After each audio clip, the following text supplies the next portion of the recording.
Me a street boy. I was a street kid. Me first time cry me huno na be kan ho asem. Me na mfo bi mu aka cry ho asem se be se mo tie bi ne nam ye krum. Penfo ya be wo be pam na ompeso obeko. Me tam no tu ba bi ne me top pan no ne nsuo to no ho ntia de che no ne nam. Ne me ka ka che madam friend se ne bi bia nche se wo ye mo tia. Be enye planting e condition akra no wom. Se untimi ya akra ketekete wontimi na abonten sa. Da enye video ma abonten o. Ansa na me ne akra ne nante title. Tama mishi akra na manfo comment say we moti na me na me penasem because enye ono kwa akra na ya akra me penasem wo ba yekuruma me won kra bebiri akra no ne na ho ne akra na family ho no mo kwa kasa so mo mu hia akra no ne akra na ya ne me ne ye no because of say me nya omu kurum ni TV ma 800 million Kofi TV asifia ma me kwa kuma no ama miska ye ko obinim ho obinim ama miska obinim atoka ma me misa akora na nya me ba ne e na me ne akora start nante so ya nya krata bi anto ho ndi se e ba se me ne ma me no na sa akora no na no ne akora be nya problem bi na ma atwe me ho ma bi em kora because wonya mi busuani ndi obi be ka se of pk woni akora no ensan ko back tuni na mote ya se ya kan back dia se start nya mi bibia ne ndi back na ne ya da so mu ndi hu ya se me se wo kan back dia manage fa hundi magana Kwame Nkrumah. Oko de Ghana kwe. Kwame Nkrumah de. Ntino mo me make sense. Ni hu bibi se akura ni din de kwadwo Paul. Club boy me na me de ma no. Enne na club boy busuafo aba se. Omo ye sorry. Enya de e bi. Omo anyi ni. Ensi.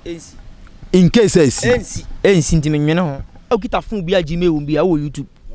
Ndi se YouTube ni sky wo mu easy se na motimu dwene na wa phone Android phone bi agime wo bi a wo YouTube. Nti mo start na mo so make sika se na be ya mo so benye sika na margin na mo kan na wa agi se na YouTube wanya se misra mo so mo start YouTube no na mo nya sika na YouTube de se na mo kana.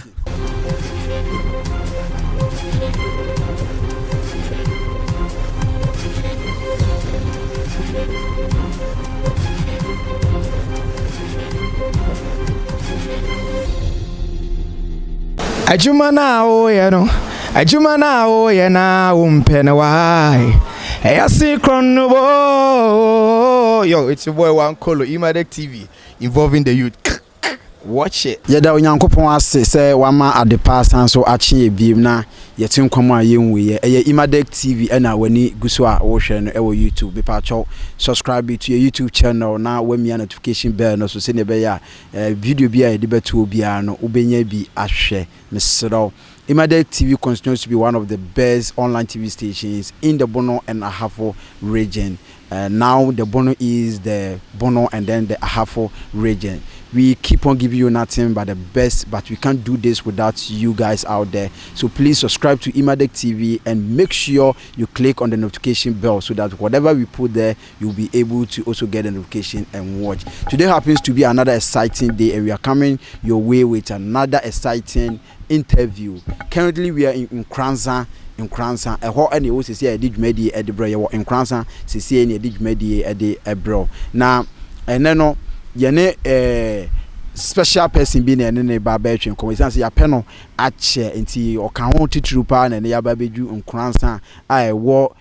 Bono East Mantam ananse Bono East region eho ene ye wo sisi a e de dwumadi ebro midin e di Imadek nyame enhira ye twa ho agenkrato e ba ye betu aso kom de ya o ohia de ya o ekoma ya papa ekom chen kaka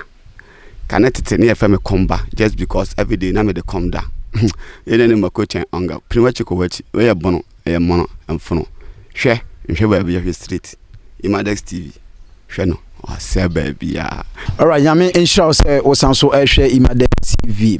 Subscribe to your YouTube channel and the interview na ye ba be ye no yetetew enya de ye ba be waste time kra no na mema brief history about the interview no ansa na yato so a ye ne club boy manager na say the former manager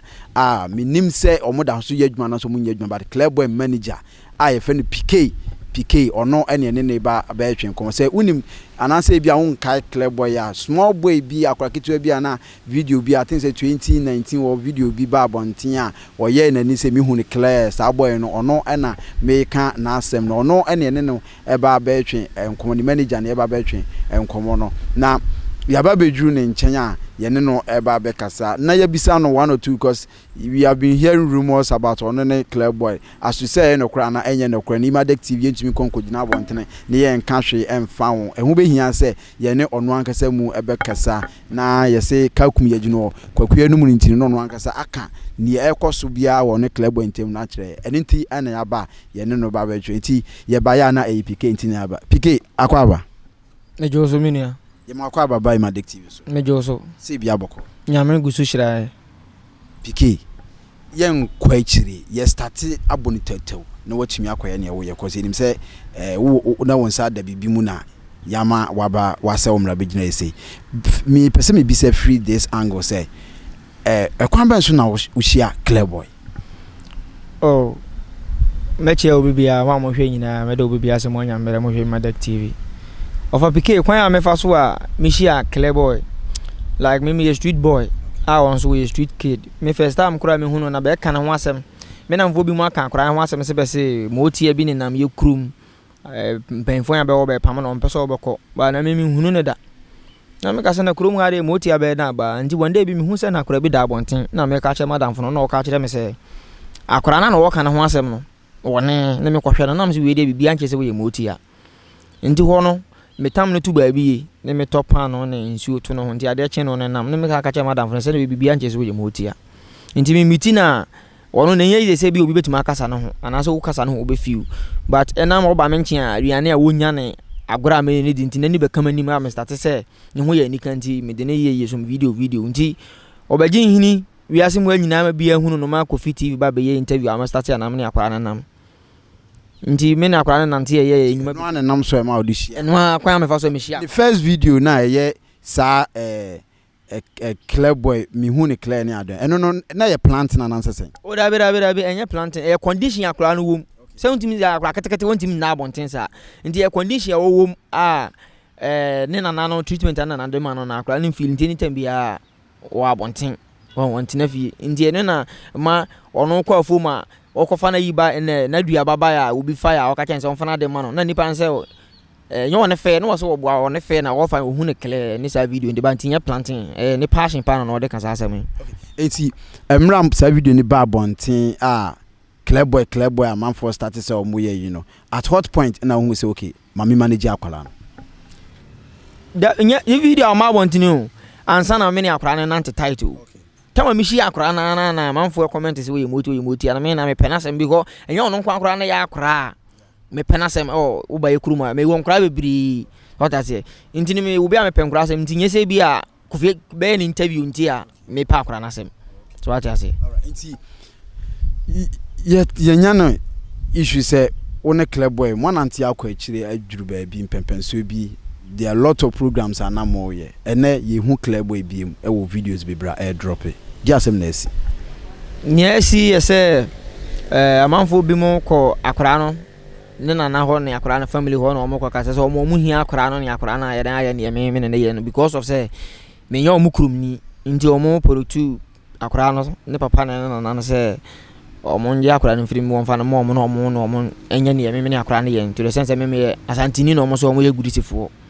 nti no almost start can say me say Kofi TV ma 800 million Kofi TV asifia ma me kwa kuma no ama miska ye ko obi ni mo obi ni mama miska obi ni matoka ma me obi ni ma ye mi say so what I say nti ka akora na kora da so o menchi ti anka akora oba hai nka o beka so akora oba wa brem be 500 million a me fa me rebe nti na we bi o mo person o mo fa so no mo politu me e kire na no mo nsa kan akora no eti o mo start so mo ye sa de no so like nana for no ma fro na atsembe na so wa kan fa ho a che nana no so almost as so mo kasa asem no enye first time kura asem no ensi first time ade a esi na me so me wo no woni mu mra won sheda wonye niam bi a yenye because me nim sa kura na enye me bane e na me ne akura start nante so anye krata bi anto ho ndi se e ba se me ne ma me no na sa kura no nana no ne akura benya problem bi ana ma me atwe me ho na me de o ma de am o nti o mo tena se ana o mo dwene se ni se ana o ma san ba no mo ne me abekasa na fere asan to aso nti we ne de be na ye na chese nipa na no wo ye se adwuma no wa ye ready se won ne akora no be ye ne me ne akora na ye no na me so mi ni manso bia me no mo twa ho bi wa akora na nya me ba hu na bontene akora na nya me ba ti sasem ya wo ken esi ye be se afia na se bosom se ni se me si se woni akora ne ma nchen a woni ne nanti bi oh last year 2020 August and I start here. Yeah, because I start here crowd actually tell me akora nam nyina na confusion ba a long story. Nti 2020 August. Yes, this year August mo 1 year. Akora na ma menche. Nti bit me meet akora na kora na politin yo mo ke kan say me ba me no stay em family because akora na nya me ba me ni manso bi a me na be twe. Yane offer PK and Ekesa Club Boy former manager men can say because we actually say on Club Boy and Nancy BM or no na iguse no twetwe common offer PK amam for show we Imadek TV so no kre say ebia we one club akọ program bi sika bi aba wan fa bi anko fie ananse ni amam for keka no say na no kro be na wo sa asem ni wan kasa no kro wo nyina na make say you say Kofi TV obeka say you ko Kofi TV o ma say you we be kora ma ko Kofi TV ni Kofi Adoma ko din komo ma Black Kofi be say o be o ma me iPhone o ma me 800 million wo to ka ma me a wo si fi ama me tika na ewom nti ne ehwe bi onko pesa interview ni hwe uko Kele Nation TV abohu uko Kofi TV so abohu eda ho don ko pen hwe se ko Kofi TV ma mi sika bi a menfa nkoma parents na ana kwakuma no ye ko the same issue kwakuma no so wo ho mun ko busa no ye ko obi ni mo the same issue Dr. Ima ho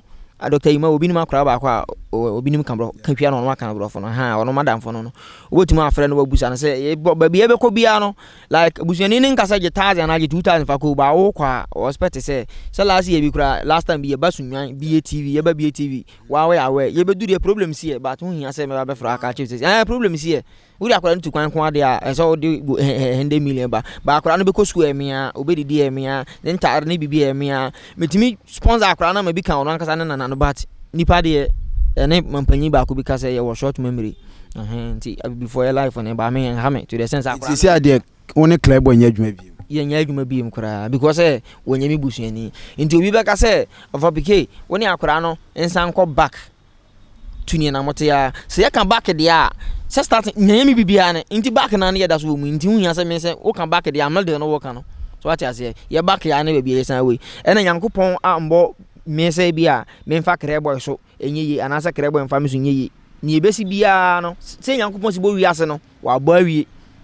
so what ya say Nyankopon bo wi ase no nti wa mo wadwene fa adwene no move nye bibia na ye twon man so we wo twon man so enko ba bia enti tama na ne Club Boy ye adwuma no na mo YouTube page ni din Club Nation ene sa Club Nation no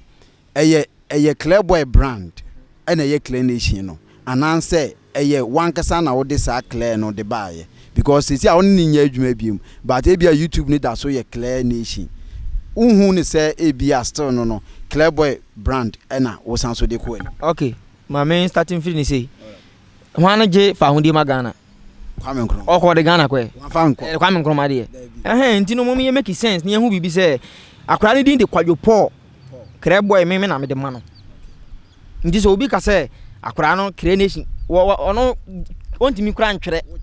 me kira asem no mu so ati ase nti yo nipa bebere o mo kasa asem no but na me ye ba me kasa sa ye ko interview na chibi bia mi bisa o sa no mate sansem no say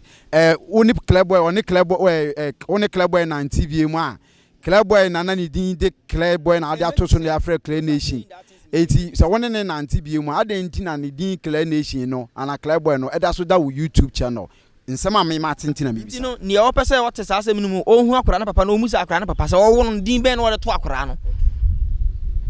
so what you say ni pese o te sa asem na se bia no nti me meka da Kwame Nkrumah aje fa hundi ama Ghana nti wawu o kwa Ghana ye ne de e make sense so what you say akora no wonim how is create wonim says Club Nation ni ma me din o mo de won ye Kwadwo Paul me na me de sa Club Boy e ma no na me title Club Nation nti wunti me ka say o mo ka say na nyina na say o mo think fa na o mo kan nsem bia e make sense so what you say nti sia no e free say on Club Boy nya adwuma no unhu haven't you seen any change say e bia since amontamuti ye no ama mo brand no enko o brand no enko sa as compared to e bia the way ana owo ho no sisi ano unya hu sa difference ene mi diga ka che se Nyankopon se bo wi ase na sa ne wi ase te so what you say wi ase no entimi nkose isa enti la season bi o ha nsuo to bi o ha peba enti ntimi nka se chinchina e compose se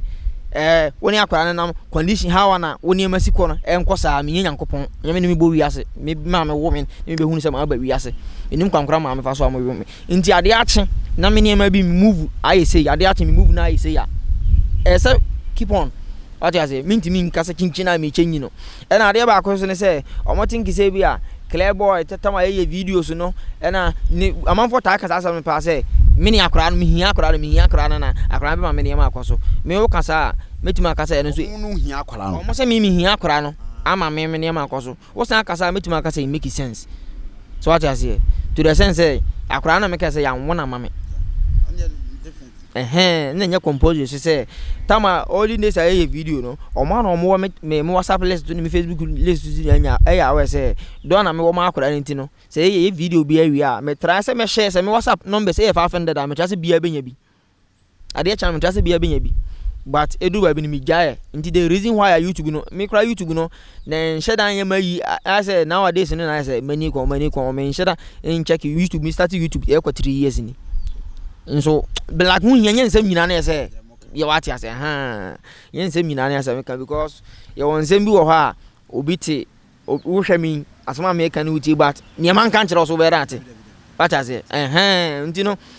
back obi wa social media ye comment no otwene fo an wa kan ye ope otwene fo an wa kan ye ope eze ye tena say onim how adnicity here so what ase because ye start say mu hu akora na mu hu ni condition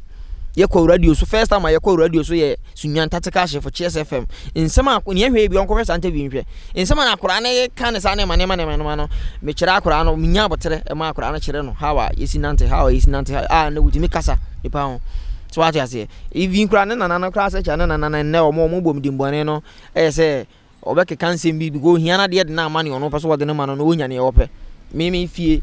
like me depend on me mama me depend on me papa and say bia o muntimi take care about me ba me be say me hu ne ko wi ase because me nimi na fofo bi mu ha parents je mama je dada sa and o my life na ye style bi so what you say ntino me be say me live sa life ntino me be say me hu ne ko e sister unu mankasa ofa PK ene egusu aye no etwen komo no club boy former manager ene egusu ene etwen komo no me din eye Imadek the man with the big heart me twa mo agenkrato me ba ye betu aso. I know you want me boot up for you, hey. So you tryna always calling me. I give my heart, oh baby. How could you let it slip away? Hello, lovely people of Ghana. Hello, BA. Hello, Sunyana. This is your girl, Nadia Ferry. Yeah, Charlie. I want you to keep watching Imadek TV and don't forget to subscribe to their YouTube channel. And in fact, you really love their shows. That's still your girl, Nadia Ferry. Yeah. Yada ma say esanso e de ba Imadek TV so ye ne club boy former manager of a PK ene egusu a ye no etwen enkomo no waka nsem bibre afa ne enti a ene mu hu say one club boy enam bi wan say mu hu one club boy videos bi no and I think say since one club boy stop so mu ye adwuma no hu club boy videos ankasa hu ne videos ma abontene ene wa kire nsem bibre ne enti a ma videos no ma but of a PK Ghana fo nyina hwe e wo Imadek TV so me bisa akwohye we se na club boy abusuafo aba se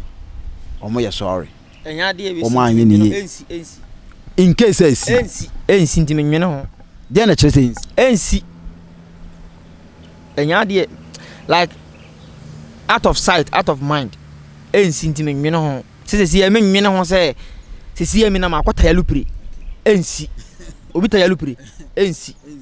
ntime nwene ho se me ka akota ya lupiri ensi yankasa unim heaven nso bebre bi no ba me nwene ho brother say ndi sa question na man for ta busa ba me nwene ho say ni ma me ana ne papa be ba say bi a me ensi me nwene ho ndi eno de minians anu ye wi ade you see of PK there na wo ye sesia as one kasa media personnel because when me say club boy you know club boy wo ye wadwuma dada enti no sesia there na wo yan kasa sesia mi angala sesia me nya adwuma bia me mako media school ma bia afina me be start adwuma bat masa me ye me ntuche 1212 bi answer before to say there me ofie nko a social media na me ye 1212 bo ba nya nsem nyina na ye kase na enti no plan Ghana fo nyina hwe there na wo ka kire wo mo any social media handles my social media handle the Facebook of PK, Facebook page baako san Clination, YouTube Clination TV and Instagram, Twitter of PK 90s. On Sastano, but baby I may visible pa WhatsApp there be am wo Facebook there be am wo YouTube there be am wo and clear boy will be a me bon pa say you will be an enye ma no to what you say kwande open access obi be think say ni o ma ya na say me interview make kan say we no enye say bi a you wade bi wo na me kan say ma e wo mu nyina a interview kura am fo hwa enye o mo de but me won pa say ni obo ye bia no enye yema no. Okay, nti offer PK say baby a club boy we bia no nyame enhira no na ni niema wo ye bia enko but offer PK I think say WhatsApp no the number na to dwa beboy WhatsApp no ye 0547 545017 and the video be that so 0547 545017 the video be that so and Facebook so obo hu number na da ho WhatsApp I will start Facebook Ubo Clination. Na say bia WhatsApp no da WhatsApp yi Ubo so be bie me WhatsApp chat direct na any communicating bia person ye bia no. Abike ye da se ye da masese makoso ana mahwe Imadek TV nyame ehyiram se de bia mo hwe Abike ye da wasese wase wo mre ye ba ye so na watumi anya abotre ne yakasa nyame ye say media work ne nyina ye nzie bia chene bi nam so mi hia o na ma men kan se me so nkire ahwefo ne etiefo social media na man for ya YouTube mi ko peska wa ukita phone bia Gmail bia wo YouTube nti se YouTube ni ska wo easy se ne amotimu dwene na wa phone Android phone bia Gmail bia wo YouTube nti mo start na mo so make ska se ne be ya mo so benye ska na margin na mo kan na wa agi se na YouTube wanya se misra mo so mo start YouTube no na mo nya ska na YouTube de se ne mo kana yeda of PK se obi a wo Gmail bia wo YouTube nti mo so mo konko gi sika ni bit se ne mo kese da bia no the club boy ayeyi no the club boy ayeyi no nyame enhira mo se mo koso na me nso masem ba kwan me wo kan se edwumre bia ya yenya abotre awofo no ne nkofo a ebia obi de mo ma ya adwuma na se bi sa no edwuba bia munya abotre chanse nipa bi betumi aba be kan se bi afa obi ho anase nipa na one no oba ne ya adwuma no wa nya abotre no wanhwe ni a na oba ne da ache na bia wo se no I believe say asemwe ye betua so ahwese ye betumi anya club boy abusuafo ne eno amo akasa ansa na bia ye befi nkransa ha se ya ye free say nyame insha so koso ana ohwe Imadek TV director obo a mama me di dwumadi ebre ye friend Emeka Collins ono na director me e de camera see me so mama me di dwumadi e de abram say mwanti ye nka biem a ye besan so ahia biem e wo YouTube so e wo Imadek TV bye bye.